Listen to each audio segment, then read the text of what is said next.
మంత్రిగా ఉన్నటువంటి పెద్దలు వివేక్ గారు నిజామాబాద్ మాలల మా కుల బాంధవుల యొక్క ఆత్మీయ సమ్మేళనం వేసి మా పేరు తీసుకొని మాట్లాడడం జరిగింది. అత్యంత బాధాకరం. ఎందుకంటే ఆ రోజు జరిగినటువంటి సంఘటన అనేది వారి పెద్దలు వెంకటస్వామి గారి యొక్క జన్మదిన కార్యక్రమంలో పాల్గొని నేను అక్కడ ఉన్నటువంటి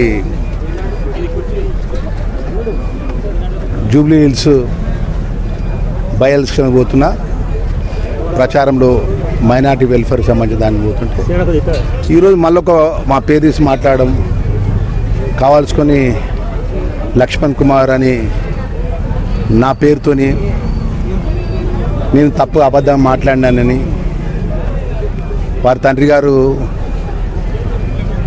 నాకు టికెట్ ఇచ్చిందని మాట్లాడడం.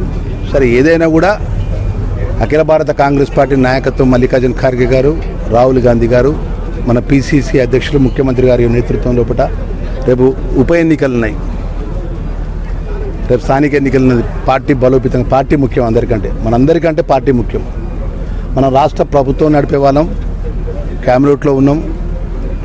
కాంగ్రెస్ పార్టీలో ప్రజలు నన్ను ఆశీర్వదించారు. సరే, మన మధ్యలో ఏదైనా ఉంటే సరే, నేను తప్పు మాట్లాడినా మీరు ఒప్పు మాట్లాడినా అనేది మన పార్టీ ఇంటర్నల్గా కూర్చొని మాట్లాడితే బాగుండేది.